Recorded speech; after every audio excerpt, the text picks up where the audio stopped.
I now have the pleasure to introduce our guest, Kelly. Kelly is a social scientist studying controversial technologies and their governance, from GMOs to big data. And she's currently Canada Research Chair in Science and Society and Associate Professor with affiliation to the Institute for Science, Society and Policy at the Faculty of Social Sciences at the University of Ottawa in Ontario, Canada. She's also a faculty member at the Center for Law, Technology and Society. Before joining the University of Ottawa, Kelly was the director of a Science and Technology Studies program in New Brunswick. She holds a PhD in Communication and Cultural Studies and a master's degree in Sociology of Technology. And before her training in the social sciences, Kelly earned 2 degrees in biology and worked as a lab scientist practicing genetics and plant biology, which was new to me, which I found very exciting. She's currently leading the Science and Society Collective, a research lab that is working on several projects, among them the project Diversity by Design, which aims to better understand the usefulness of digital technologies for small and medium scale farmers.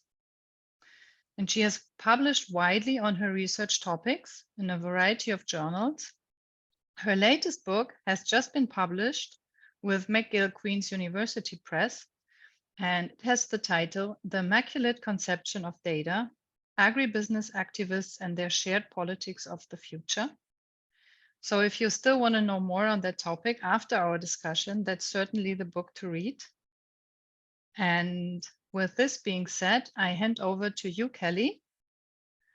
The floor is yours. I'm very much looking forward to it. Thank you, Sarah. That was a really nice introduction. I'm just going to, my screen visible right now? Yeah. I still see the poster, Marta. I think you need to, yeah. Now you should be able to share yours, Kelly. Okay. Does that work now? Yes. Oh, good. Okay. Perfect. Well, thank you. That was a really nice and somewhat embarrassing introduction, and welcome everyone. Thanks for joining for this talk. So I initially gave the title of the talk the same title as my newly published book that Sarah mentioned, which is a peer-reviewed monograph on the future of, oops, sorry, I'm on the wrong slide, on the future of digital agriculture. I should put future in scare quotations because a large part of what I do in the book is interrogate the notion that there is a singular future, and that and I interrogate this dominant idea or ideal held widely among activists, among agribusiness scientists, among academics, even critical ones like myself. This idea that data have agency and are driving us toward this future in agriculture. So that's a large part of what I do in the book, is develop this framework called the Immaculate Conception of Data. I noticed some of my STS colleagues in the audience, and that probably is a part of the talk that's of interest. But unfortunately, today I'm going to talk about the framework a little bit, but I thought I'd emphasize or give an empirically grounded talk for that's maybe what Mike Lynch from STS would call a theoretical thin sandwich, but I thought I'd really dig into the fieldwork and really tell a story or highlight what's being done with data and what we call big data in different scientific contexts of technology production. So in the private sector, among activists, and ultimately I'm going to make the argument today that agricultural big data is a brand new site for investigating the reproduction of inequity. And then given the research group, I want to talk about the environmental justice consequences of the uses and potential misuses of agricultural big data. I see someone has written in the chat, is this a, okay. Oh, yeah, the title of the book, absolutely. Sarah, would you mind putting that in the chat? Or I can do it later too, thanks. Okay. So, and I do have a slide actually at the end with the book cover, which I quite like because a friend of mine did the collage for the cover. It's pretty neat.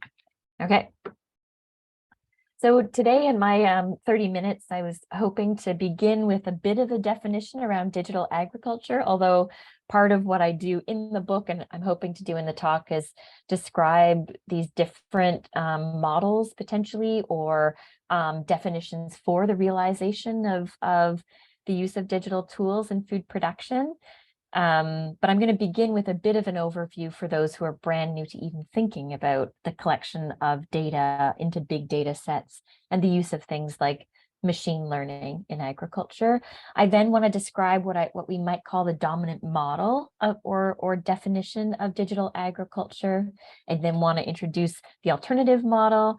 And then I want to talk about how these two models, well, first of all, if we can distinguish them, or can we compare them in some ways? And spoiler alert, I think these two kind of broad social groups and these two definitions share something in common, which I will talk about. And then I'll talk about the way that participates in what food studies scholars call contesting food regimes, and how and food production as it relates to things like justice and sustainability.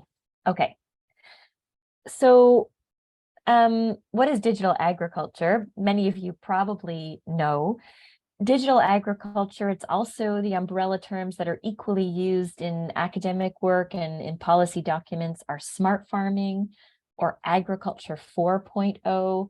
Those are all broad umbrella terms to describe the use of a suite of digital tools for used in food production. So for years, right, farmers have used computers, many farmers, I mean, not the bulk of farmers globally, which who deploy a peasant model of agriculture, but in North America and Europe, lots of farmers for years have used computers.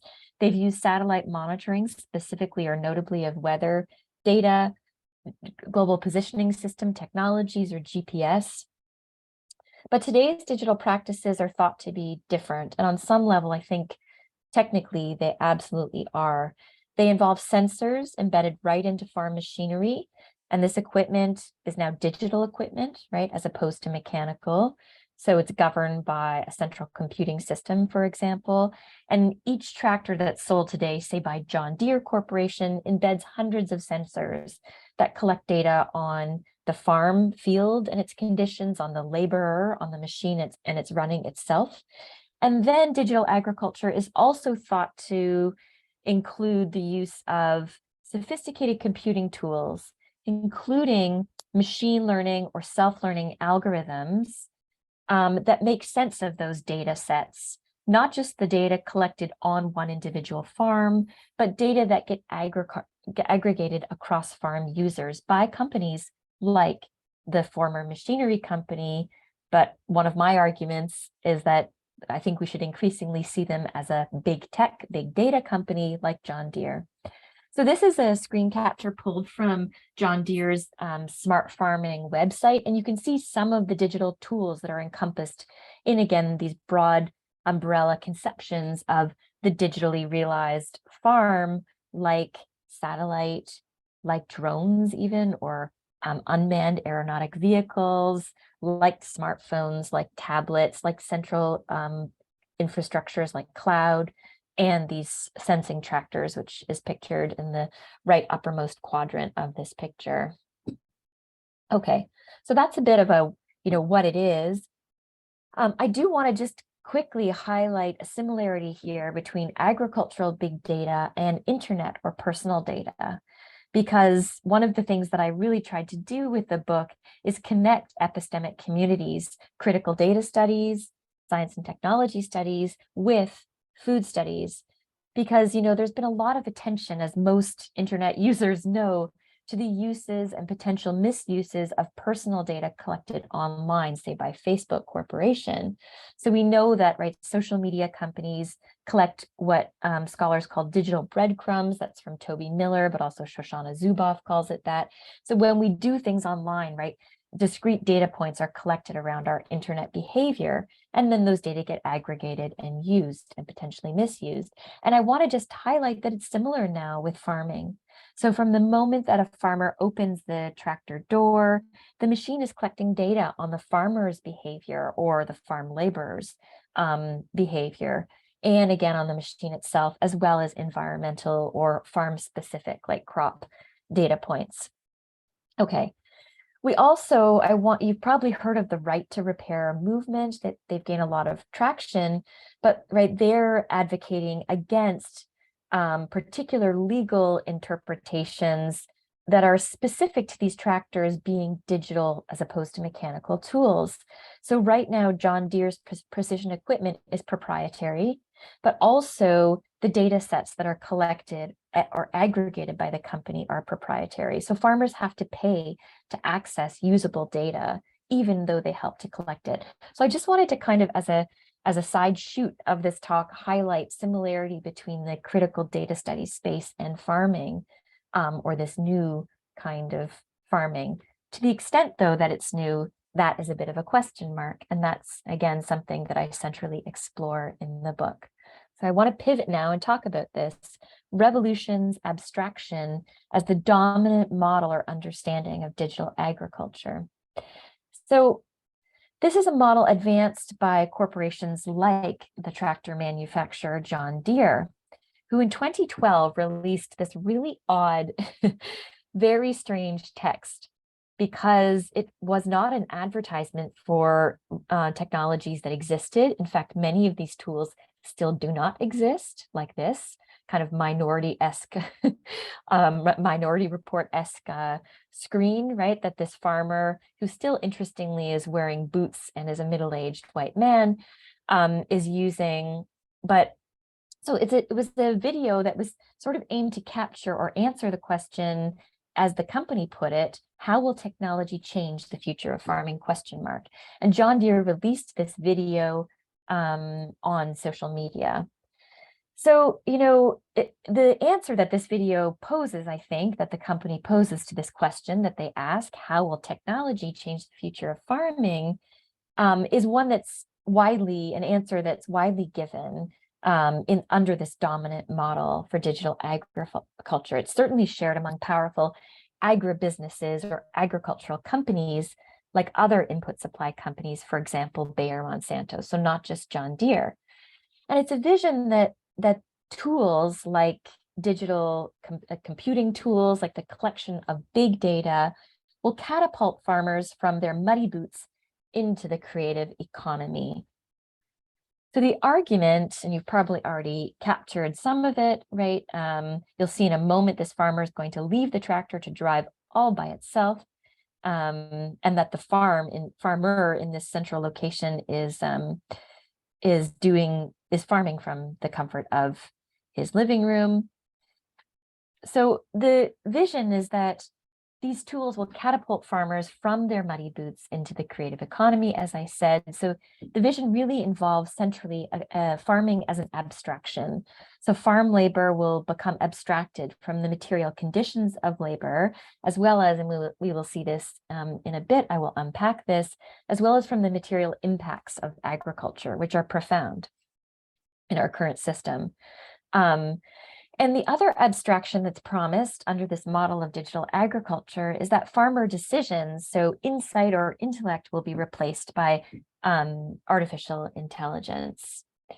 So one of the tools that is widely promoted by corporate actors is, if we go back a few slides, including John Deere, that the data that are collected by individual tractors, when they're aggregated across farms and they're run through algorithms and self-learning or artificial intelligence built by the companies, they are said to provide insights to the farmer on how best to manage the farm operation. For example, when to seed, when is the best time to seed? Or are there particular areas of a farm that are in need of attention, say with additional chemical inputs like herbicides or fertilizers? So you can see that it's not just farm laborers, like self-driving tractors, right? That automation of labor itself, but also of farmer insights or knowledge of the land, we could put it that way, that is projected to be replaced by, by these technologies. In this sense, oh, and I wanted to read a quotation from the John Deere Smart Farming website, because they say that that data-derived insights will be so powerful that give farmers a competitive advantage. And interestingly, when you use the language of competitive advantage, my food studies, and I see a few of them, or at least one of them in the audience, scholars will recognize that there's a bit of history in this vision or this projection of the future. Because competitive advantage, right, adopting the newest and shiniest technology sold by input suppliers like tractor manufacturers or chemical suppliers, has been used to market new tools since the beginning of agriculture, since, Jethro Tull's seed drill or the first automated tractors. In a situation where companies like John Deere or Bayer Monsanto are near oligopoly, they face very little competition globally. Farmers all over the world exist in intense competition because of the global nature of the food economy. Again, that's if you farm in a vision of farming that's commodity farming. But so this notion of adopting new technologies to remain competitive over other farmers has been used to sell technology since the beginning of farm tech or agri-tech. Okay. But there's an additional projection within this dominant vision of digital agriculture, and it's one that stretches beyond the farm or farm economic advantage to the benefits of wider society. And so my STS colleagues in the audience will recognize that in these ideas, or we might even call them imaginaries or socio-technical imaginaries, as I do in the book, within these ideas about what technology is going to do for the farm, often the projection is also about what these technologies are going to do at once for wider society. So, and I'm not going to talk about method too much because across the book, I use all sorts of methods. Mostly it's grounded in ethnography or time I spent with data scientists over years in various contexts of scientific expertise. But I also, for example, so I was going to just mention briefly this one, I read farm trade newspapers. So newspapers and journals aimed at farmers over a 2-year period between 2017 and 2019, and across hundreds of farm trade journals, journal articles on digital agriculture, or sometimes it's called precision agriculture, especially among farmers or in marketing to farmers. So that's the term that I use to create a data set for reading those trade journals.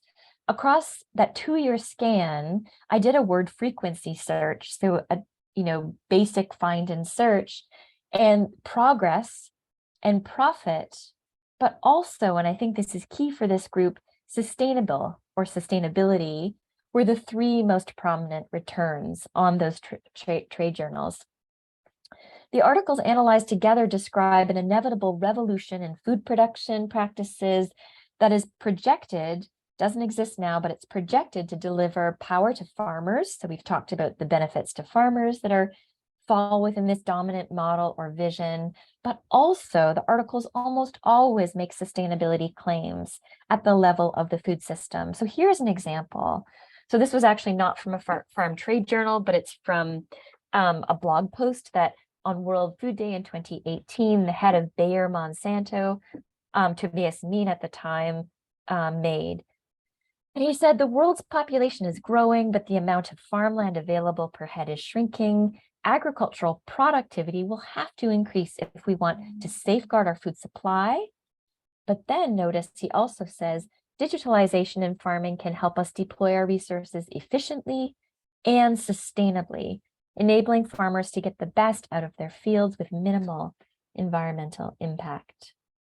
So this double economic and environmental or productivity and sustainability win-win, right? That farm productivity and global food security gain or food sovereignty gain is repeated across the farm trade journals, but also if you look at broader corporate documentation, as I did for the book.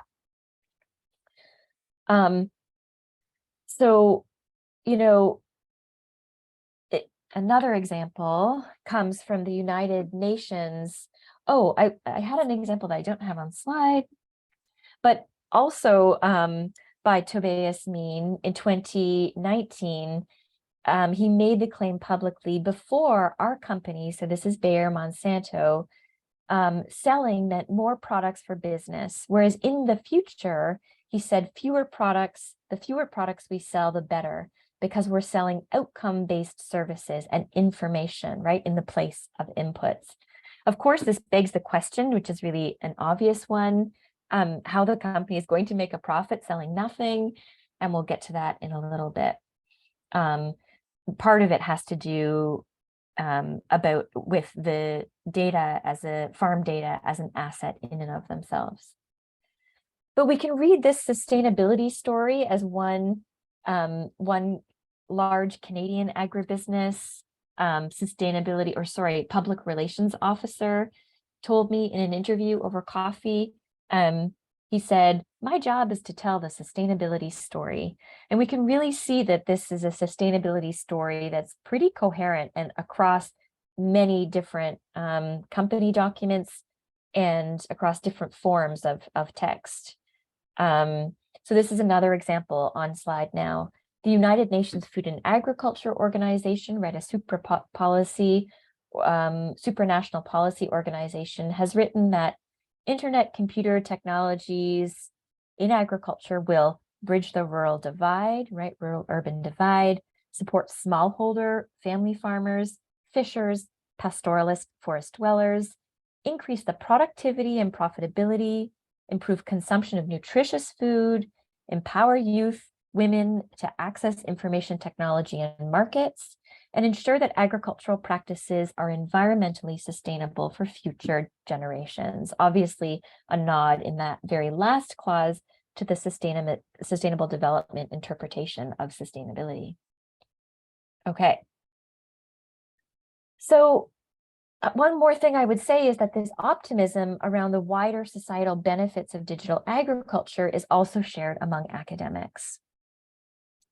So on the title slide for this talk today, you'll notice I added academics to agribusiness and activists. It seemed like too much for the title of a book, but I equally could have said activists or agribusiness, activists, academics, and their shared politics of the future. And certainly we see among academics, specifically those writing in the technical literature, but also social scientists, that there are these promises around what digital agriculture will do, not just for farming, but global food security and sustainability, key for this group. So it's just one example, and this is a widely cited article. It's an early article on precision agriculture, but it's still widely circulated via citational practices in this domain. So in this article, these researchers describe digital agriculture as a paradigm shift. So, the change so profound, it's paradigmatic.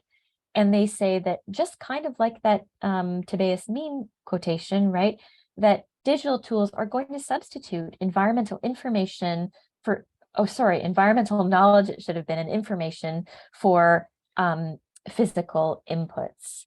So again, it's this abstraction, right, of food production away from its material inputs and the impact of those inputs, right? So we can say abstraction away from the use of scarce resources like water, but also harmful inputs like chemical herbicides or pesticides. Okay.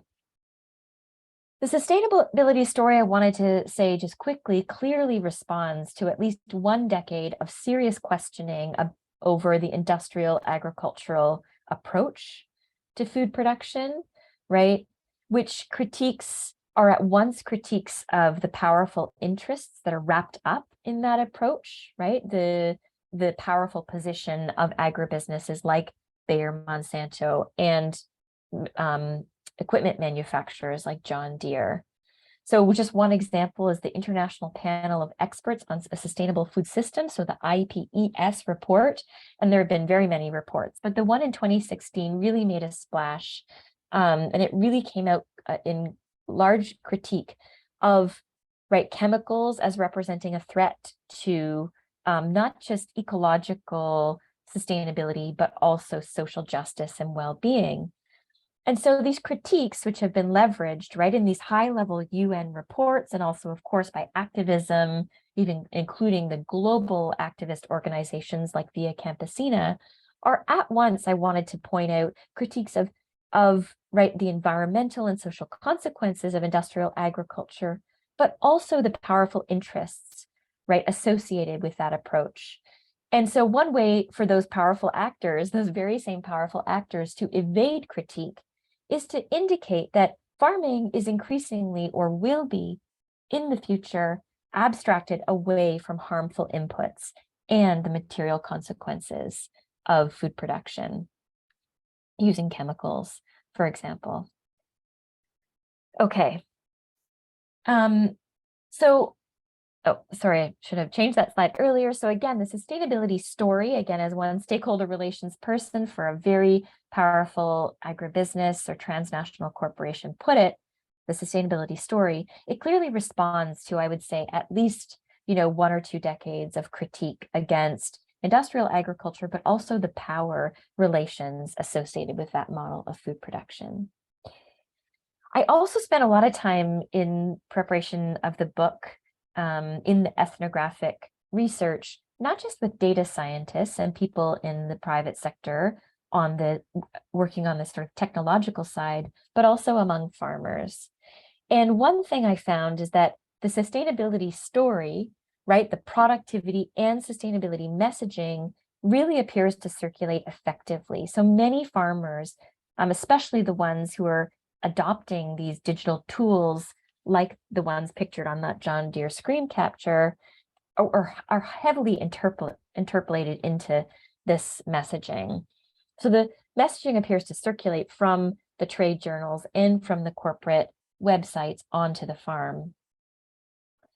So those farmers I interviewed, as I said, who were using the most expensive digital tools, justified their investments in digital agriculture first as a way to increase productivity, and make gains according to what economists call, the advantages that come with scale,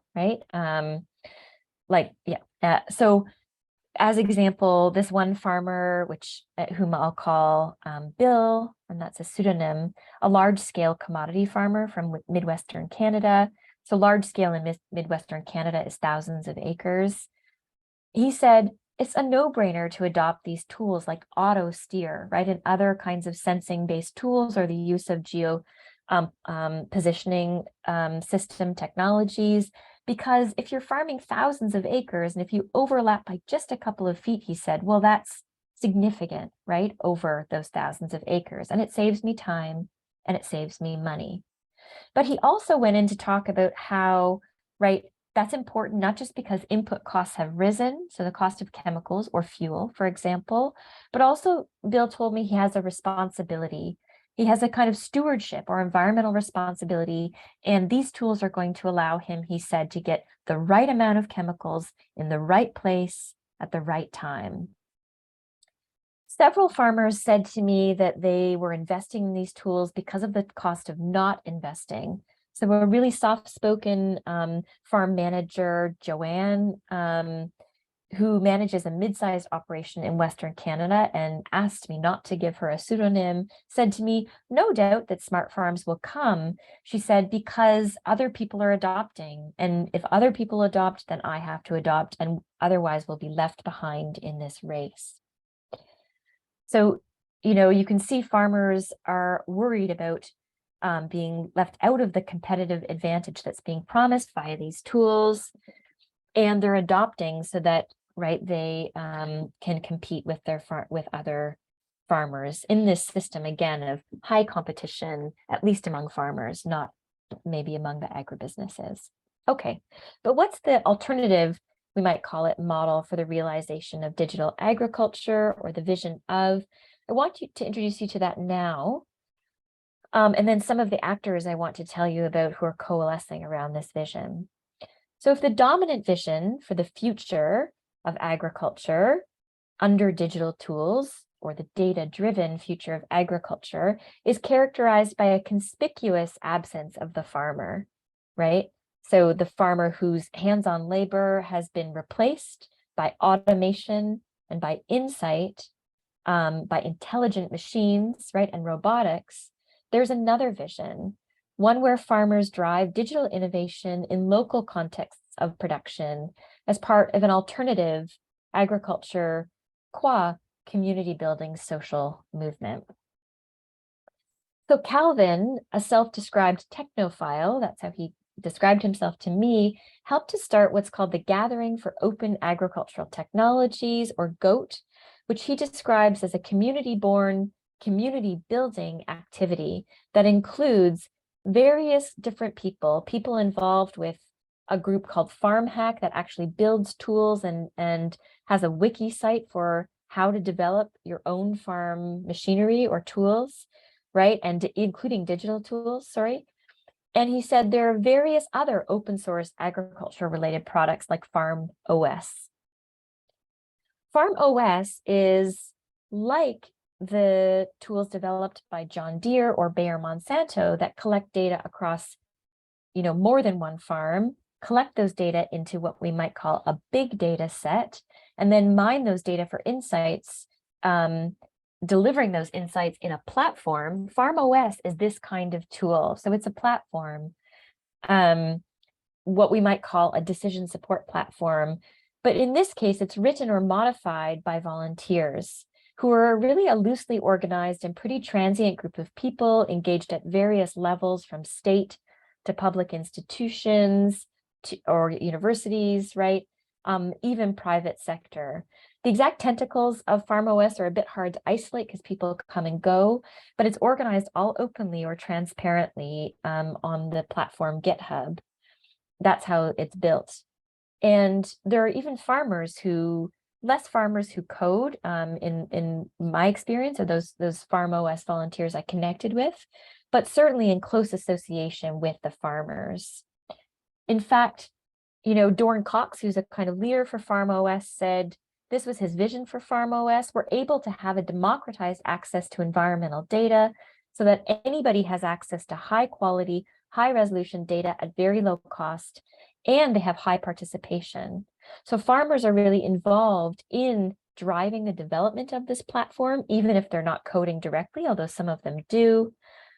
But the idea is to have the data open access, the tool built openly and transparently on GitHub, but also have these tight-knit communities of participation around the technology development. One volunteer coder who works full-time in Silicon Valley, actually, but volunteers for Farm OS in her off hours, explained to me there's a sense of responsibility, not just for yourself, but the environment. And the tools we build are responsive, right, to environments, but also needs. A key piece, she said, of creating resilience is having systems that are decentralized. Everything is interconnected.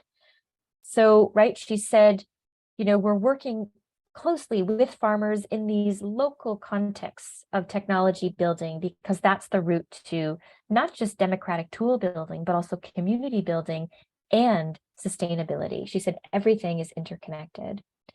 Some of the participants in GOAT and related groups were from Canada, and I ended up connecting with them in Canada. There's a Quebec organization that's part of a farm cooperative, which is very common in the in Quebec and French Canada, and they're called autoconstruction, so like auto tool building mode, and they're motivated primarily by creating appropriately scaled technologies for small scale and biodiverse farmers.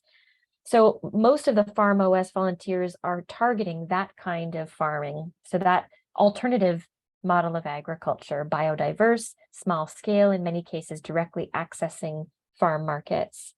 One person, Sam, associated with the Quebec group, told me he's really angered by the fact that most ag tech is developed for farmers with large access to land, large access to capital, and their group is really filling holes in, or gaps in, this innovation ecosystem. One of the Farm OS volunteers, Michael Stenta, who's really key, said that he got into GOAT and Farm Hack and Farm OS, again, all kind of a constellation of organizations working together, because he got really hooked on the sort of technical problem of how to, create digital tools for this type of farming, which tends to be more complex, right? More variables that need representing on a farm that's biodiverse, right? As opposed to a monoculture, for example. And so he said this was a scientific challenge that really hooked him into this domain of scientific research in the first place. Okay. So Stenta's comments, this quotation here, as I've just represented it, really demonstrate how members of this activist community frame agricultural problems as requiring particular technical solutions, right? And data-based solutions, right? And the processes of scientific knowledge making, not unlike agribusiness proponents, are centering around data. So, one thing, again, I do in the book that I'm not going to talk about today, the main framework I develop in the book is really about this shared vision that data, and, the framework is really about a vision of data as agential and unmediated by humans. There's this vision that's shared within the dominant model and the alternative model. It's shared among private sector data scientists and policymakers, as well as activist scientists. So while the visions in terms of the scientific or technical ethos around, whether data should be tightly controlled, for example, under trade secrecy law, intellectual property and copyright law, or whether data should be opened or open access, whether, technology should be built in appropriate technology contexts, in public and community building contexts versus by private scientific experts for hire. The technical ethos is different. The agricultural visions for the future of agriculture are different, conflicting even, convergent. And yet there's this shared vision that data are the source of the future. So the dominant agribusiness, academic, and even governmental framing suggests the problem is productivity, right? And maintaining the agri-food system's overall contribution to economic growth. And how that relates, as I showed in those quotations before, to, societal well-being, like global food security. Whereas, in the activist context, it's about, just before moving on, in that epistemological camp, the top-down, quantitative, largely economic and reductionist approach is used, for innovation development. Whereas alternatively, GOAT members frame the problem as community access to healthy, culturally adequate food, through deindustrialization of agriculture. But nonetheless, data are the thing that's going to get these two groups to their vision of the future. Okay, so the future of digital agriculture, ? Again, what I do in the book much more is interrogate this sort of politics, as I call it, of the future isms, and I really elaborate on the framework of the Immaculate conception of data in a way that I won't today, unless maybe in the discussion period. Because I think as a first order sort of business, we don't often in the critical data study space talk about the potential uses and misuses of data as they intervene into contesting food regimes or knowledge regimes in agriculture. And we don't, in the critical food studies space, always talk about data, as opposed to talking about tools that further problematic political economy in agriculture, like GMOs or biotechnology. Okay, so moving on now to the last part of the talk. So on one level, open source ag data efforts intervene into long-standing contestations between food regimes, Industrial, which is the dominant regime that's been developed over the last 75 years, including and because, right, food has been central to the domination of first nation states like the US globally, but also transnational corporations more so today, right? So food, and this is what the food regime concept given by Phil McMichael and Harriet Friedman in the 1980s really gets at, right, is that food and food technology is really a central vehicle for power and domination. So on one level, digital tools could, right, disrupt. They could be a disruptive technology, not in the Facebook or big tech sense of disruptive technologies, but in the power dynamic sense, right? In the same way that we've seen internet technologies disrupt power relations, right, to some extent, right? Filming police brutality, for example, with a cell phone. And so there's a lot of hope among activists that there could be this disruption, right? That using data are a way to potentially work against the industrial model of agriculture and its dominance. And so certainly activists like Michael Stenta, right, from Farm OS, he told me they're really hopeful about this potential. He told me that data have the capability of driving radical food system transformation. But I'm less hopeful than folks like Michael Stenta that we're seeing a revolution in food system via digitalization. And I have limited time left. I'll just talk about one or two of the reasons I'm less hopeful. Currently, the industrial food regime is overrepresented by the commercial big data practices. And I've written about this in article length treatments that I've published. But right, big data practices currently mostly center on corporate farms, corporate-sized farms, so large farms growing commodities for the international marketplace. I've described this in publications as a partiality toward a particular mode of farming. We could call it a bias, right, in the data or the data sets being collected. And the bias makes economic sense. So one CEO of a leading precision agriculture company told me explicitly that good farms get big and grow corn. So it's part of their mandate to collect data on these good, quote unquote, good farms. It's also the case that those are the farmers that have the money to pay for the expensive technologies being developed in the private sector. So in the context of private-led innovation, it just makes sense that you have this bias toward a particular, the industrial food regime. So while chief data scientist like Bayer Monsanto's Climate Corporation says, and this is a quotation, in the not so distant future, we will have discretely measured and digitized every activity and condition that drives mankind's conversion of natural resources into food. In reality, the bulk of digital agriculture, at least in data collection, is targeted towards the problems of, and therefore makes visible only the industrial conversion of nature into food. And significant and unique to the kind of big data and AI space is that, right, we know these kinds of biases scale over time, right? And I could go into a whole sort of technical conversation on that, but so just as, I guess, one exemplification of that point, Bayer Monsanto, because they're so dominant in agribusiness, they have access to data from the majority of the world's farmers. And so if they're collecting a particular kind of data, industrial scale farmers, sorry, if they're collecting data from those farmers, right, they know, we know that whoever collects the most data, for example, has a kind of advantage in the big data and AI space. I'm trying to think of a non-farming example, like Alexa or Google search, right? The more data you have, the more, at least theoretically, you're able to perfect your AI system. And so, right, this kind of bias toward a particular epistemics, we could call it, scales over time. Another kind of critique, sorry, that was the first critique. The second critique is that, or reason why I'm a little bit suspicious that we're going to see a major disruption into how things have gone historically, or at least for 75 years in the food system, is that, right, since Karl Marx, political economists have shown us that industry takes a leading role or grows its own power through appropriating. It's called appropriationism in the literature.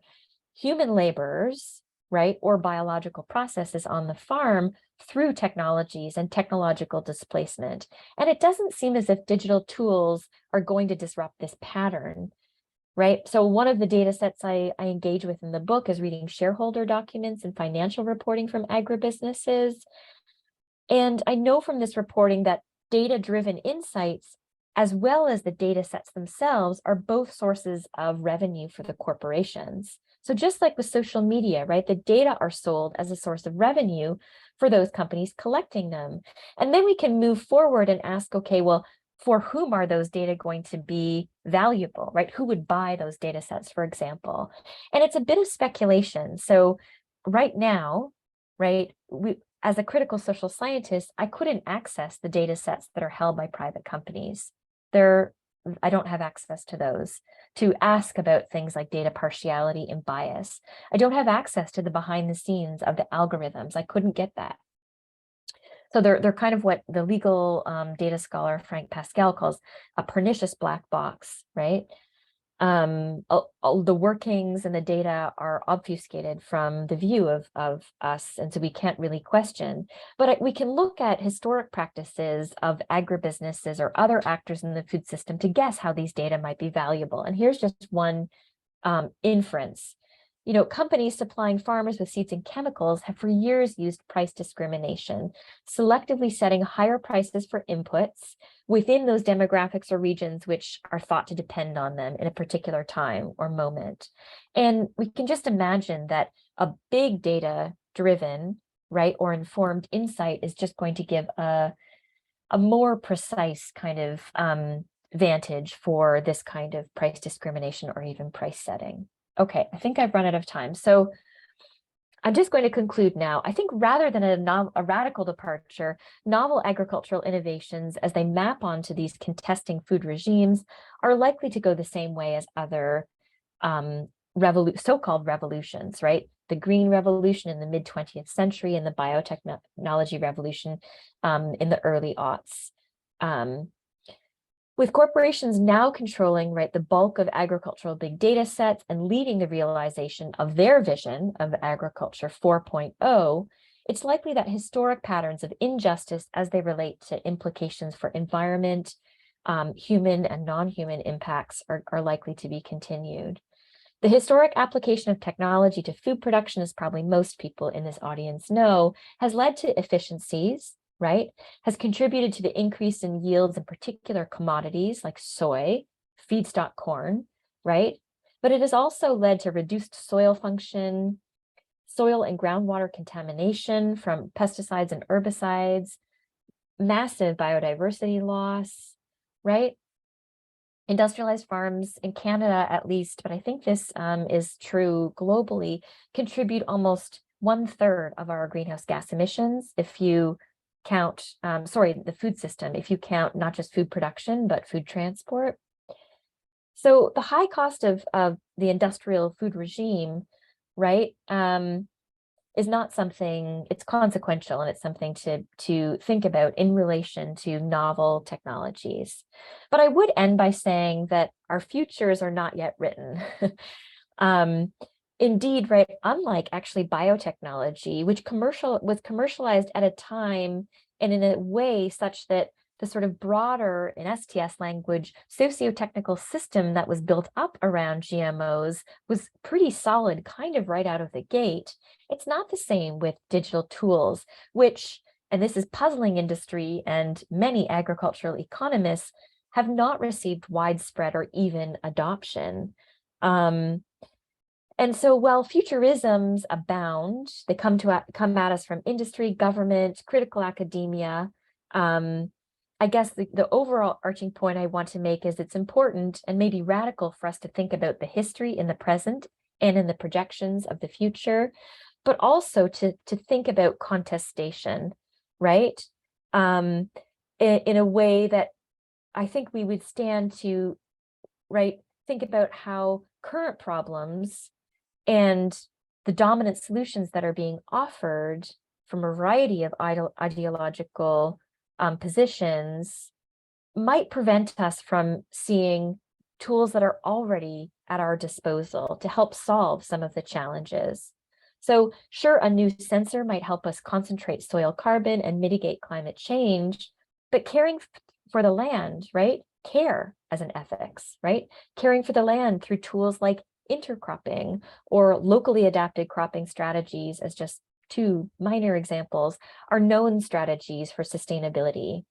Futurisms that focus on innovation defined only as computation prevent us from asking difficult questions about how very political choices inform data, which data are being collected by whom and for whom, right? And these practices take shape in particular settings and serving certain interests over others. Thank you.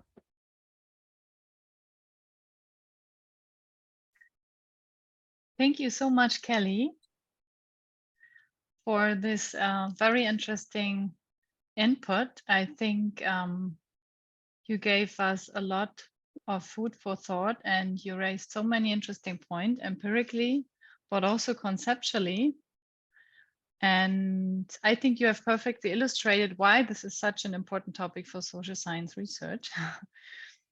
So I would invite the audience to raise hands or post questions in the chat. And in the meantime, I would like to ask you something. I mean, I know that you are as well. I'm thinking a lot about the, let's say, emancipatory potential of these technologies. And you raised, like in the final statement, you raised the issue of contestation. And now thinking about this shared vision of activists, hackers, coders who are actually trying to make something different, I wonder how much and where do you see emancipatory potential of the technologies? Because if it's not the hackers and coders who are actually able to tinker around and recode and redesign them, who else is, you know, the ally? Maybe you can elaborate on that a bit, because you know this field very well. No, that's great. Thanks, Sarah.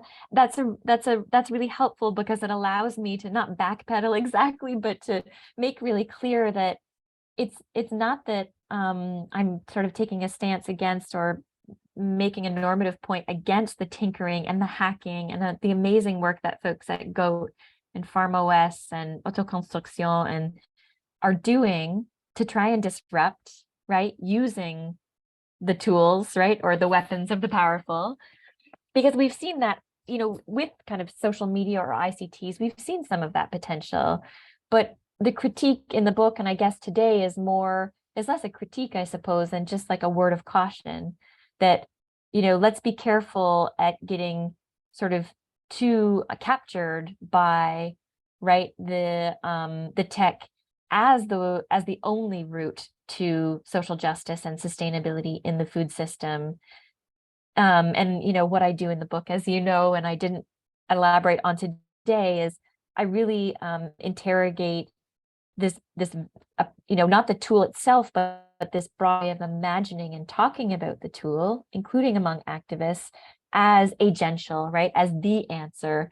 And because that, I think that framework, which I didn't talk about, so this isn't really fair, but that really, the way of imagining data as the solution, and then a particular vision of data as agential and not mediated by human decision-making, including, you know, interests, that can work at cross purposes with this activism for alternative ag futures and community food sovereignty, because it really prevents us. It's kind of like, Leo Marx has that wonderful essay, right? Technology, a hazardous concept. If we talk in abstractions about the tool and think and focus on the tool, right, as like the savior, as opposed to focusing on the people and the situated decisions that are using the tools and you know, who has the most power, right, in this technology space. If we don't focus on those kinds of things, then it works at cross purposes, I think, with the bid for disrupting hegemony in the food system, because, well, in part because there's this incredible asymmetry, right? So like the activists are doing great work, but it's almost all volunteer. Some of it is supported by USDA and then other UN organizations. the frameworks or the dominant vision for digital agriculture, first of all, is so dominant. It's everywhere, right? It's like dominates the academic literature, the technical literature in a journal called Precision Agriculture. It dominates the engineering conventions, the big data conventions, to the extent that ag is talked about there. But it's also the money is all behind, right? The kind of private sector innovation. So, but I'm not against the technology per se as like one route for sure to support farmers potentially and to disrupt. But I'm just wanting us to be cautious about focusing on the technology as opposed to the human and political infrastructure surrounding the tools, both in our linguistic practices and also in our analysis. Oh, but Thank who's gonna do it? Yeah, the activists, I guess. And as you know, I have a project where that's interventionist, right? Where I'm working with small scale farmers, technologists, and policymakers in a kind of speculative design capacity. For those interested, I could tell you more about the project at some point, but it's called Diversity by Design. So I do see potential to disrupt, right? Using the materiality and the artifacts and the technology, but it certainly isn't the like easiest or readiest to hand alternative, or I think the best route to food system reform. I think the point got through, and Okay. that's yeah. I mean, I totally agree with you on that. That it's one route, but not the only route. But let's invite Louisa. Louisa, you raised your hand. So welcome. Hi, and thank you, Kelly. That was a great talk. I really enjoyed it, and I have loads of questions. So I gotta ask a couple, and then just like please choose which ones. Okay. I'll take notes. Are worthy of reply. So I think my first question was conceptual, because I often work with food regime approach because I find it quite useful to kind of give a global perspective on what these digital tools do or do not do on the food system. But I kind of thought it was interesting because you talked of two different food regimes, like a large scale one and a small scale one. And my understanding of like the McMichael and co was always that they kind of like had a dominant food regime, and there wasn't really, it's quite a totalizing vision of the food system. And there's also this big debate, is it now in transition? Is it not in transition? Can we still talk about the food regime or not? So I was just curious about like where you position yourself in this. I mean, do we have one food regime, several food regimes? Like, is it transitioning? Is it stable? Where are we at? Then I had two other questions that are more empirical. My one is, what in your experience from your fieldwork, how farmers kind of like trust these tech-based advice? Because my feeling from my own fieldwork is that they kind of like the tools, but in the end, they also really like talking to their farm advisor and listening to what a person says, even though all the fancy platforms say this and this and that. A third question would be, so I work currently on the Global South. I'm in South Africa right now for fieldwork. And my feeling is that the whole way digitalization of agriculture is constructed here is actually very different from like what I know from the Global North. And I feel this whole debate is very Global North focused so far. So I was just curious if you have like any insights of like, how it looks different from the South. Yeah. Oh, that's so good. I'm going to drop the first question and just try to get at the two of them if I can, if I have time. But I do want to talk to you about food regime. That's really interesting. And the agrarian question, right? Which I think is still very much an agrarian question. But I think the farmer trust is so interesting. And actually, I see Chris Miles is in the audience, and, other people have written empirically on farmer trust in algorithmic decision making, which relates to the big data studies work, right? And one of the central things in the book, that framework I developed, is sort of about, algorithmic authority and decision making. So like it's in the book a little bit, but just to like answer using the empirics, that's so interesting. You're seeing that farmers are hesitant to trust, right, in the decision support platforms, and they still want to talk with a person. I would say the farmers I interviewed who are making use of the decision support platforms, or who are adopting the insights, right, given either through John Deere, My Farm Manager app, or Bayer Monsanto's Climate Field View, they absolutely trusted, but they I would say they kind of are buying into the same technological ethos as the corporate. So, I thought those farmers would have a lot of concern because, I kind of came into big data actually by my work in GMOs. I started to follow Monsanto's purchasing habits, and I started to think, what are the ways in which that big data might follow from the same patterns, right, of appropriationism, but also inequity as GMOs because of, data control and yeah. And so I thought the farmers, like with GMOs, some of the farmers would have real problems, right, with like the corporate oversight and the fact that they can't access data. But I found that the farmers who are buying the tools, literally buying into the system, are like buying into the same logic, right? So they told me, like, we're so busy, I don't want access to the data. I wouldn't know what to do with it, right? Like, I'm super happy to have an in-house data expert, right, tell me what to do. And so there was a trust, not in the algorithms, but also in what the companies are doing with the data. There wasn't except among the farmers who are operating outside of this one dominant vision for digital ag, that there is concern, right? Again, around opening data access, but also around potential misuses of the data. Although I didn't see a whole lot of concern. I think that's coming, like concern around potential misuses of big data in the ag sector. But so that's really interesting, that distinction. And that leads to, that's why I wanted to say something about the question 3, that leads to I think you're totally right that the critical social science has largely focused on global North, right? In North America, myself, Mike Carolyn in the US, right? Folks in New Zealand, well, yeah, you're part of STS FAN, like we're part of this, right? But so I think that the conversation has been dominated, and yet there's this whole active conversation in global South, but it's a different set of tools. Even in the high level policy document, it's ICTs you saw in that quotation from UN FAO, right? So the tools are smartphones and smartphone access and broadband.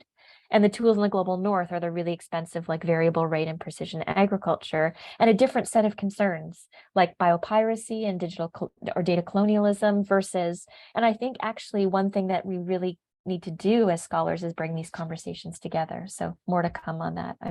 That's one thing I'm trying to work on currently. Does that help? Yeah. Okay. Thank you. Thank you, Louisa, for your question as well. I would invite Matthew. Matthew, you raised your hand, so please, the floor is yours. Sure. Okay. Well, thank you so much for the talk. It was fantastic. And I haven't read the book yet, but I'm really looking forward to it. Oh, thanks. I have a question about, so it seems like one of your arguments that you've put forward is that, there's this convergence on data as the solution across alternative or competing socio-technical imaginaries. And correct me if I'm wrong. And I just wondered, in terms of, and building on Louisa's question about data and practices in the global South, if you see sort of alternative visions of data emerging, because it seems to me, and I've been following a lot this process that's been going on at the UN Committee on World Food Security around data governance, that actually food sovereignty movements are really starting to articulate a very different vision of data, even if they're using the language of data. And I wonder to what extent, how that, if you see that at all in your work, or, how that might upend sort of, or how these competing visions of data might shape the ways that we're seeing the future as you're writing about. Yeah, that's really great. Thank you for this question. So I wrote the book I handed the book to the publisher in 2020, and then, things have moved on, life moves on, especially in this kind of emergent space. So, when I started writing the book, which was in 2017, one of the things I started to do was just try to descriptively figure out what was going on with the collection, mostly in the private sector, of data, And then what are some of the uses and misuses? As I said, like, it was very difficult, mostly because of my work on GMOs. It was really hard to get anybody to be forthright in the private sector. Data scientists themselves, right, had to sign non-disclosure agreements themselves are subject to trade secrecy law. So that was a bit of a hard gig. And then the data sets themselves are proprietary, the algorithms are obfuscated, you get it. And so, but one of the things I initially wanted to do was I was curious about how data might follow from some of the same patterns of reproducing, right, inequity between farmers and agribusinesses as GMOs because of their legal infrastructure.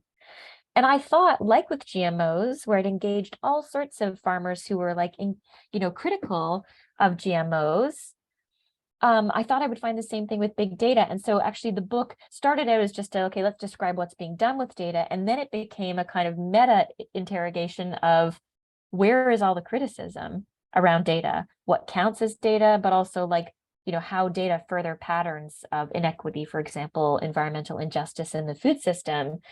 And so the framework that I develop in the book is really like, I think, one of the answers to that question of where is the criticism.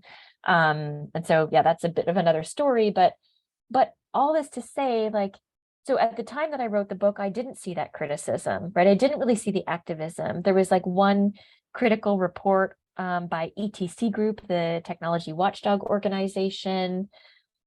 So I didn't see that criticism, but things have moved on, and I've been trying to engage more and more with folks from ETC Group, but also in the Global South, folks from Via Campesina and other like peasant activist organizations, because I think you're quite right that since I published the book, I think there's starting to be criticism around data colonialism, but also, yeah, alternative visions for what constitutes data. I totally agree. So that doesn't appear in the book necessarily because it wasn't around, I think, at the time that I was really doing the field work. But yeah, and so like on one level, the book really centers on folks who are kind of tech geeks, right, and digital enthusiasts, and focused on, of course, they're going to focus on that as a solution. But even outside of, I did look for the sort of wider criticism, and I didn't really see it at the time that I wrote the book. Yeah, I could say more about the Immaculate Conception of Data framework. I feel like it would help in answering your question, but I'm also cognizant of time, and I feel like it would be a tough thing so maybe we can have a conversation outside of this. Great. Well, I'll read the book first. Okay. Thanks so much. Thank you. Thanks. Great. Okay, Kelly, there are two questions in the chat that I would summarize if it's okay for you. Yeah. And then there's one more raised hand. So there's one question in the chat on the claim that technologies will bridge the rural divide.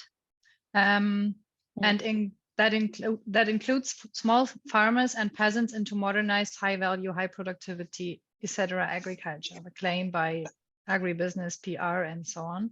So what do you think, what is the logic behind this claim? And if there is some truth to it, then there must also be a way for these companies to profit from peasant farmers around the world.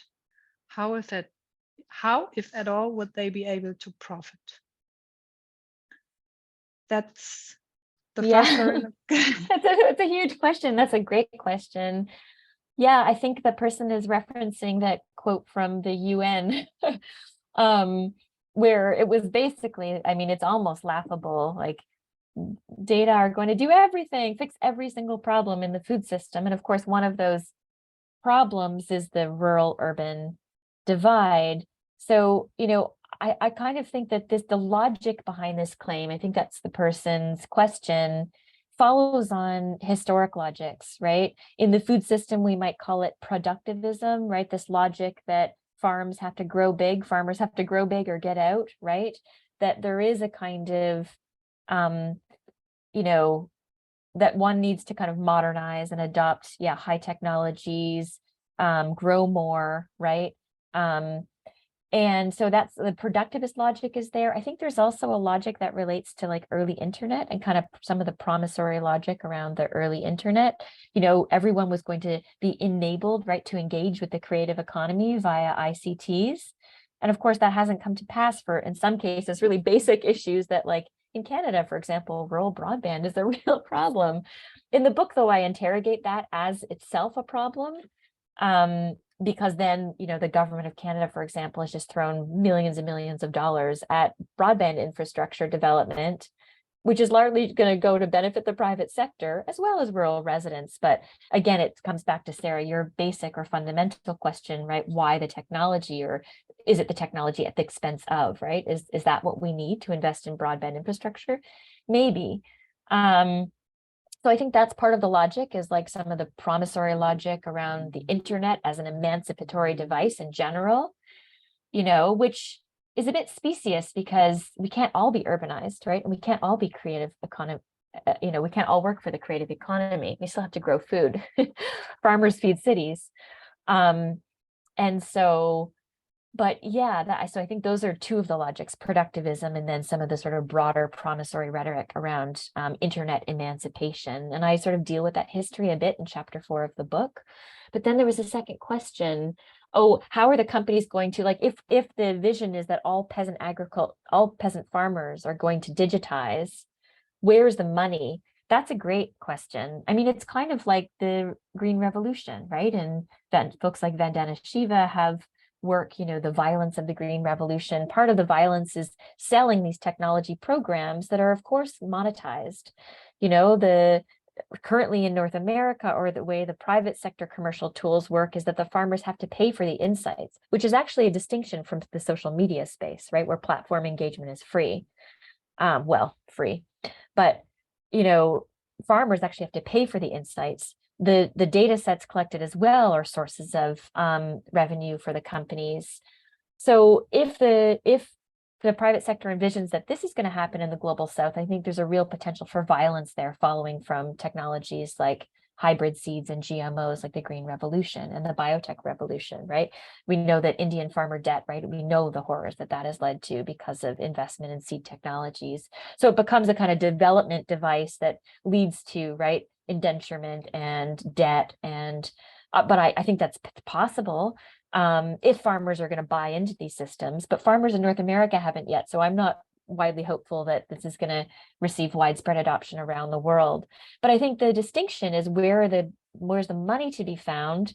Sarah Hackford and I are working on a paper that really tries to dig into this, but I think there's money to be found in the data themselves, right? The data are a source of revenue or assetized. And so even if, like, the tool that's a decision tool is given for free, there's a way in which the data can be monetized, because the data sets then can be sold to, say, input supply companies. So I think that's one potential source of capital for these companies. But the logics, I would say, productivism and wider kind of emancipatory internet rhetoric. Thank you. Laza, I hope this answered your question. Okay, good. See raised thumbs. So the second question from Sarah Martin Kelly is, could you speak on the role of precision? It presumes that other ag is messy or imprecise, for example, that farmers over fertilize and their practices are in need of management along with the environment. Third, could you speak on the added capital cost of big data for the farmers? Yeah, that's a great question, Sarah. I think that idea, there's so much to be done there. There's that great paper, and I was just going to look up the authors. I know it's Fenwick McIlvey, but I don't know who his co-author is, on optimization. But I think there's something similar to be done with precision ag in the dominant model. And I didn't really dig into this, right? The word precision is consistently used. So, these data systems or data-driven advice are going to be they're optimized over human decision-making because they're more precise, right? And furthermore, they can lead to a more precise engagement with agricultural inputs. So, a targeted use, for example, of fertilizers, because the data system or the decision support tool can say, go to this part of your field and this needs attention. And the sustainability promise there, and I didn't really unpack this, is that, well, therefore that will lead to a more judicious, right, use of inputs. either scarce ones like water or harmful ones like agrochemicals. So that's the precision promise. But you're right, Sarah, that there's like a whole kind of value-based conversation to unpack there around precision versus messy, right? Messy human, but also like farm practices that are intentionally messy, as in like biodiverse and have a host of laborers, right? Transient, volunteer, family. And so, you know, that kind of notion of precision kind of follows again from that productivist logic of standardizing, uniform, right? In part because of the technology itself, right? You can't run a John Deere 8R series tractor that's embedded with sensors over like a really bumpy farm field that's filled with, right, with trees, and you need to kind of raise the land, and you need a monocrop environment where turnaround at the edge of the fields is easier. So there's this real like technology, right, and also food farm system interplay there, where the farm field is like, you know, rendered such that it's amenable to the technologies. And there's great work on this with historic technology, but I think it's the land is being manipulated in this way too. And I know you have work on this, Sarah, and others do too, but how the, you know, the way the land is being in a way retrofitted to fit with these technological systems. But yeah, precision and what's being made more precise, and is messiness an advantage? I think like if we're speaking ecologically, messiness is a value, but it's not within the productivist logic. And then speak on the added capital costs. Yeah, the costs are enormous. You know, an 8R series tractor for a farmer will set them back $1 million. And so, you know, this is again just leading to this technological, or exaggerating, I think, the technological treadmill where a farmer invests in this tool and then they become increasingly indebted and they have to, you know, scale up in order to try to remain afloat. And so again, you know, but we can historicize this. This is the same pattern that we've seen from the earliest farm technologies, but certainly hybrid seeds and GMOs, right? Where that farmer debt is now a real problem for, you know, farmer welfare and mental health. You know, farmer suicide in the US is the highest it's ever been. I don't know if that answered the question. Thank you, Kelly. I think that's a very interesting question, the question for precision. And I just posted one article I came across on imprecision farming, which I found very interesting, actually. And also our own research in Germany showed how imprecise the field robots actually still are. I mean, they're still in R&D stage, and that's always the narrative then. It's like the future expectation for precision, which is actually sold rather than an actual precision. And I think there are many good examples for imprecision or imprecise farming. I agree. And, you know, like, so you talk about it's still in the beta stage or it's still in tech development. And, you know, again, the framework that I didn't talk about in my talk today, but the one I develop in the book is there's this like conceit, right? The immaculate conception of data, that the technology, first of all, is not designed by humans, and that somehow will like replace, right, human intelligence or human labor. But it's just not perfect yet. And so like what I saw in the field was just nothing but a human machine compromise, as it always is from an STS point of view, right? But the conceit is, as Sarah says, right, that this is optimized over human, right? Anything a human could do. And if it's not now, as Sarah says, like it's, you know, doesn't work perfectly now, but we still have to ground truth it, or it will be at some stage in the future. It was always a future casting. But yeah, having precision or optimization, as McElvey and his colleague put it, as an ideal is like almost there's a politics to that, right? As opposed to like active courting of imprecision and messiness, diversity. You know, we decide to live in a democracy, which is necessarily messy and time consuming, as opposed to an autocracy, for example. And also nature is not always precise. And yeah, there's not rendering, right? There's no rendering, which is a real, like, it's a technical problem that people who work in the data science space are trying to solve. Like, how do we, which comes back to my point about standardizing farm fields for these data systems. But yeah, then what about farm environments that are actively not trying to standardize and trying to diversify? Sarah has Chris Miles wrote, he has something coming out on precision, and Sarah wrote to everyone that when she worked in logging camps, machinery was so expensive, it was all leased. Okay. Protected the value of the machine. Oh, that's interesting. Mm-hmm. Yeah, thank you, Christopher and Sarah. These are more comments than questions, I guess, but I saw another raised hand by Lazar. Please, Lazar.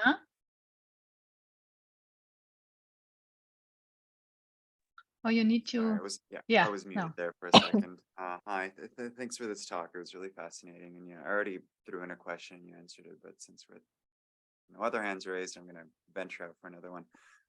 You already kind of talked about this, but I was hoping you could say a bit more about exactly how people on the activist side of things or food sovereignty movement side of things actually envision this data being transformative or actually being able to disrupt the dominant system. I can sort of conceptually see it or imagine how it could maybe facilitate more like agroecological techniques in some way. I have no idea, I'm not an agronomist, but I can kind of imagine how it could be useful there. But I'm wondering if the hope from the activists is on the productive side, or like that they could use this data to create more biodiverse farming systems, or is it to be able to create more social and ecologically sustainable food distribution and marketing systems? Like, or are they hoping to disrupt production or the market side of the food system? And if so, how? Is it by facilitating the creation of alternative food chains, or by actually getting into and disrupting the dominant food commodity chains and food systems? Yeah, that's great. I would say to start off with where you left off, it's about facilitating the alternative, which I guess comes back to Louisa's question about the food regimes. I kind of set it up like there's the dominant global industrial commodity-based food regime, and then alternative, and that's not really true to the initial conceptualization by Friedman and McMichael, but I would say, yeah, the activists that I engage with, it's about that. It's about using the tools to support, I mean, we might just call it alternative agriculture, right? So most of the farmers I engaged with were regenerative or agroecological. And the Farm OS platform is about production largely. So it's about facilitating decisions in farm management, like the John Deere My Farm Manager, right? It like presents an alternative to a farm management decision platform that's putatively data driven or data based, but for this other kind of farmer for the most part. Now that it focuses explicitly on this other kind of farmer or farming strategy is in part because of the farmers who have engaged in its development. They've been largely, right, agroecologists, regenerative or organic farmers. So one of the test sites for a lot of the tools is Wolf Neck's farm in New Hampshire, and it's agroecological, for example. And so when it comes to that, like the farmers who are engaging in the development of the tool, I would say that's the second route to change that these activists see. It's in the tool development and technological engagement itself. So kind of like early computing enthusiasts, right, who and Sherry Turkle at MIT has great work on this, talked about like technological transparency, not in the way it's used today, but like, so for example, early Apple computing, you got a bunch of computer parts in a box, right? You built your own computer. And that was like a particular ethos of those early activists. And yeah, so, that we should all engage with the machine on its own terms, right? And know the behind the scenes. We should all, for example, learn a computer language as a matter of democracy or democratizing. So similarly, these activists, and I read that one quotation by Anya, that's a pseudonym, who said, right, this is about tool building, but it's about tool building as a kind of community building. So it's about community food sovereignty, but by teaching people how to code, engaging with farmers directly. So it's sort of the technological development ethos, it's the open data ethos, and it's the open data and decision support for food production and a particular kind of food production, as opposed to the marketing. But that's a really interesting point, because in other projects that I've done where I run surveys and I ask farmers, you know, why do you use digital tools or why do you not use them? So you find that in Canada, at least, small scale and organic agroecological regenerative producers don't engage with these tools on the production side, but they do very much use, for example, ICTs or social media in particular to engage their market, right? In the kinds of production like market gardening, where you know, getting access to a market is key, they absolutely use digital tools for that. But that wasn't the focus of this book. It was more on the production side. And so those activists like around Farm OS and GOAT, they're more for fostering food production.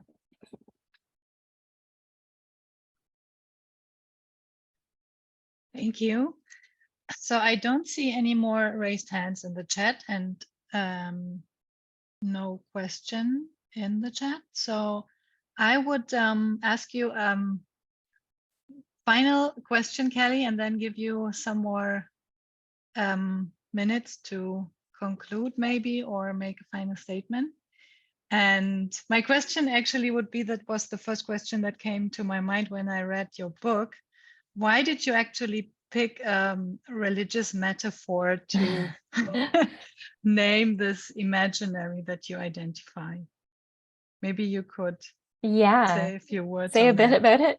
Yeah, I think it was really confusing to the publisher. Like they were like, is this a religious studies book? And then they were like, oh, it's an agriculture book. And I was trying to say, no, it's as I've been trying to say today and in my publications, no, it's about, you know, ways of imagining, talking about and engaging with big data and AI across, not just limited to agriculture. So it's a big data and AI book, but yeah, I mean, it's a bit provocative, I suppose. And to kind of riff on the Immaculate Conception of Jesus, I have a couple paragraphs in the book, as you know, where I talk about this, but I thought it was just so helpful, just analogically for those who know the religious, right, who understand the Immaculate Conception of Jesus to some extent, right? It's really helpful in a few ways. So one, basically, so thank you for this invitation to actually talk about the Immaculate Conception. So I you know, the book is embedded in 2 years of field work with data scientists in private sector, public sector. And at the beginning of the book, I thought, oh, I'll just describe what people are doing with data, right? In these two different domains of data science, kind of from an STS perspective, like a social construction of technology. I was thinking, oh, it'll have a different way of engaging with data for agriculture in the private sector versus like in the government or in activist circles. And that was true. But then I noticed after 2 years of field work that, as I showed in that one summary chart that I gave, right, technological ethos, approach to data science and building, agricultural values, totally different. But then I thought, oh, you know, it was almost like a Latourian moment. It was like, wait a second, they're different, and yet they share something really fundamental, all of these actors. And it's a way of talking about data, I found, as if data, again, I said it in the talk and in the questions, are agential, right? The data drive us somewhere. Data driven was a constant refrain, but also they talk about data as if it's raw or immaculate, as in, like, you know, the pitch was always the pitch either at conventions, if you're someone who has a technology for hawking, or the pitch to me as a interviewer, as a social scientist, right? Like the story, the promise was always about data as objective, right? Sitting outside of human, perfected, and having nothing to do with like human politics and interests. And so immaculately conceived raw data, for example, as a turn of phrase, right, is a kind of part of the Immaculate Conception of data framework. So, you know, data as just coming to us, as opposed to someone deciding, a human deciding, right, which variables to collect data on in the first place, and then how to construct that data set and how to manage that data set or cloak it in which legal infrastructure, right? And so that the human element and the human decision behind the data was nobody talked about that. In fact, they did the opposite, right? It was always described as immaculate and therefore better and powerful. And so what I like about the Immaculate Conception of data, riffing on the Christian doctrine, is that, right, the Immaculate Conception of Jesus doesn't just say that Jesus was immaculately conceived, right? Mary ends up having a baby while she's still a virgin, but it also, in doing so, it makes Jesus very powerful, right? Or God powerful, right? I guess God put Jesus there, right? Without any intervention on the part of humans, right? No messiness. And therefore it's a demonstrative, right? It's a gesture toward power, right? The God's eye view from an STS perspective. And so I really thought that was an important, because in the book, I didn't just want to describe what was being done with big data. And I didn't want to just sort of say, oh, look at this problematic way a lot of us are talking about data, right? As immaculate, as unmediated by human decision making. But I also wanted to try to explain the force. Why do we talk about data this way? Not just in the context of agriculture, but across the board, right? Why do we say raw data or data driven, right? And I think that explaining it, it's because if you can say that something was conceived outside of the vicissitudes of human, desire and politics and interests, right? Then it's your data decision platform is thought of as all powerful, omniscient, right? And omnipotent. And it was that sort of borrowing from the religious metaphor that I thought was really helpful, but it is a bit provocative, especially to Christians. Okay, great. Thank you. Very convincing final words. And I'm pretty sure the audience are even more curious now and will check out your book. So thank you very much, Kelly. It was a pleasure. I hope for you too, and I hope for the audience as well. Yeah, so I mean, I hope to see you all on, I think, February 15. We have a next guest, which is Alistair Fraser, and he's continuing this, let's say, thematic focus on digitalization in agriculture. And for further information on the specific title and the topic, please check out our website, and also for all upcoming events. And stay in touch with us. And yeah, thank you all for coming. And I wish you a very pleasant evening. And for you, a day, Kelly, for us here in Canada. Thank you so much. Thank you for inviting me, and thanks everyone for the great conversation. Happy to follow up with people if you want to email me.